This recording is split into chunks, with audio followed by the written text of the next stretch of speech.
की सियासत की। बिहार में हुई जातीय जनगणना को लेकर इस वक्त पूरे देश में नई बहस शुरू हो गई है। प्रधानमंत्री नरेंद्र मोदी ने आज छत्तीसगढ़ में जातीय जनगणना पर तीखा हमला किया। प्रधानमंत्री नरेंद्र मोदी ने कहा कि देश की सबसे बड़ी जाति गरीब है।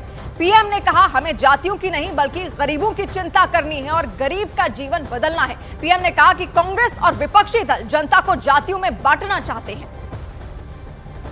चाहे वो दलित हो, गरीब चाहे वो पिछड़ा हो, गरीब चाहे आदिवासी हो, गरीब चाहे सामान्य वर्ग से हो, हमें सबसे बड़ी जाति मेरे लिए गरीब है।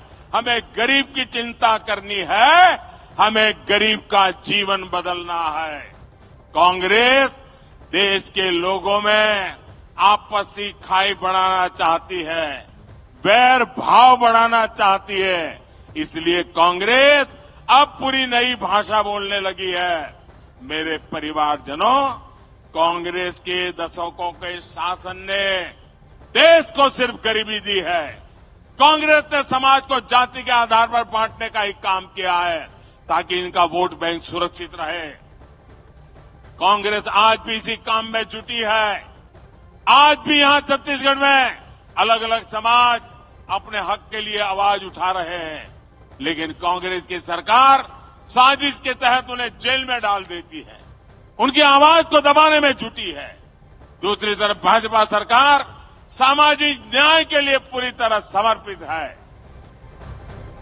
तो जातीय जनगणना को लेकर पूरे देश में एक नई बहस यहां पर छिड़ गई है। जातीय जनगणना को लेकर कांग्रेस नेता अभिषेक मनु सिंघवी ने भी सवाल उठाए। सिंघवी ने लिखा कि अवसर की समानता कभी भी परिणामों की समानता नहीं होती।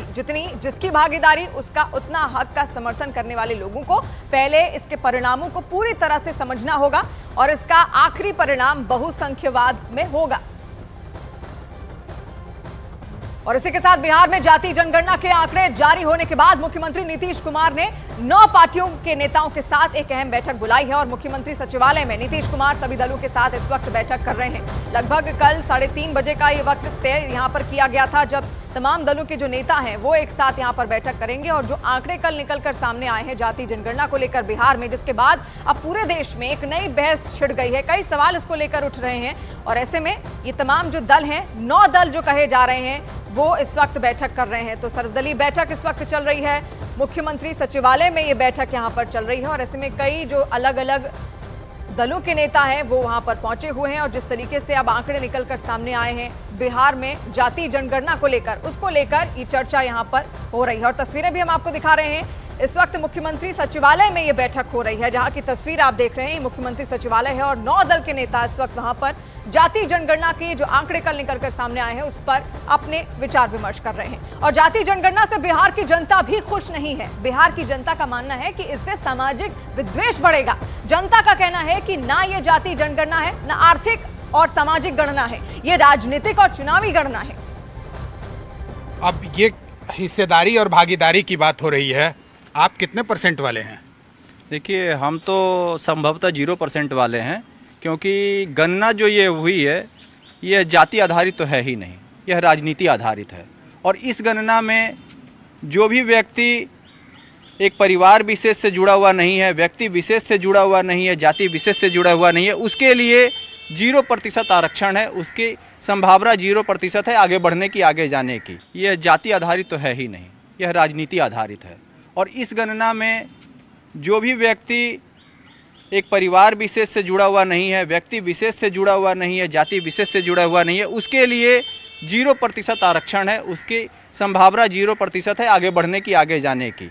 और ये एक बात पूरी तरह से जान लिया जाए कि यदि अगर उनकी नीयत ऐसी होती तो वो अपने ही परिवार के लोगों को आगे क्यों बढ़ाते, अपने समाज के लोगों के बारे में आगे बात करते कि उनको आगे लाया जाए। भाई, मेरा परिवार तो आगे बढ़ चुका, हमारे समाज से ही अन्य लोग आगे बढ़े। लेकिन नहीं, वो ऐसा नहीं कर रहे हैं। और ऐसा नहीं कर रहे हैं क्यों? क्योंकि उनकी नीति अच्छी नहीं है, उनकी नीयत अच्छी नहीं है। और नीति अच्छी नहीं हो तो काम खराब होता है, नीयत अच्छी नहीं हो तो अंजाम खराब होता है। इनका तो दोनों ही खराब है, इसलिए इनका काम और अंजाम दोनों ही खराब होने वाला है। ये गणना केवल हम लोग में विद्वेष फैलाने के लिए, अपने फायदा, अपनी विफलता को छिपाने के लिए ये किया गया है, इनका काम है। ये जो सरकार पूरी तरह से विफल है हर मामले पर, चाहे वो क्राइम लेवल हो। आज देख लीजिए क्राइम का क्या लेवल है। एक तगमा लिए हैं सुशासन बाबू का, लेकिन क्राइम का लेवल देख रहे हैं आप, कहीं कोई डेवलपमेंट नहीं है। रोड की वही स्थिति है, पढ़ाई की वही स्थिति है, सब कुछ है। तो अपनी विफलता को छिपाने के लिए ये कर दिए हैं कि हाँ एक जातीय गणना कर दो, आर्थिक स्थिति पर गणना करके अब देख लें कौन कहाँ पर है, किसकी क्या स्थिति है और क्या भागीदारी होगी, समझ में आ जाएगा। ये केवल अपनी विफलता को छिपाने के लिए और कुछ नहीं है। समाज में इसका क्या असर पड़ेगा?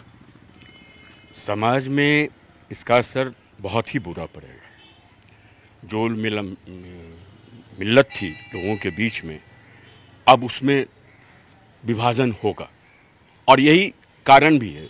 मुख्य वजह राजनीतिक है और उसके पीछे यही वजह है कि इन लोगों को विभाजित कर दो। सरकार की सोच ईमानदार है तो स्वागत योग्य है, लेकिन ऐसा दिखता नहीं है।